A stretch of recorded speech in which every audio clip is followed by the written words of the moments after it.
তুমি বাঁশ কাটছো কিসের জন্য গো? বাঁশ কাটছি, এটা তো কুঞ্চি কাটছি, তুমি দেখো না। এটা যদি কুঞ্চি হয় তাহলে ওইগুলো কি? আর তুমি বললে কুঞ্চি কুঞ্চির বাচ্চা, এটা কুঞ্চি।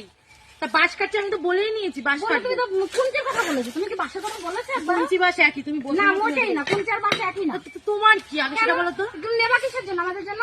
পিসি তুমি কিছু বলতে পারছো না, তোমার কাছ থেকে তো বলেই নিয়েছি আমি। না কেন পিসি বাড়ি আইছে? কেন আমি তো এটা কি তোমার জিনিস? আমি তো পিসি কাছে বলেই নিয়েছি। এখন আমার হেফাজতে আছে তো আমার তোমার হেফাজত। তুমি তোমার এই বড় বৌমা পিসি আজকাল খুব মুখ চালাচ্ছে, বুঝেছো? ভালো আছে মুখ, অতিরিক্ত ঝগড়া করে কিন্তু।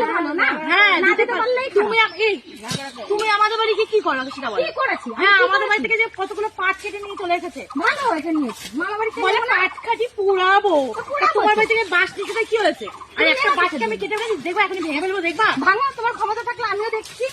এটা কিন্তু খারাপ হয়ে যাচ্ছে বলে দিচ্ছি। অফিসে তুমি কিছু বলতে পারছো না? আমি চুপ করবো কিসের জন্য? কিসের জন্য নেবো?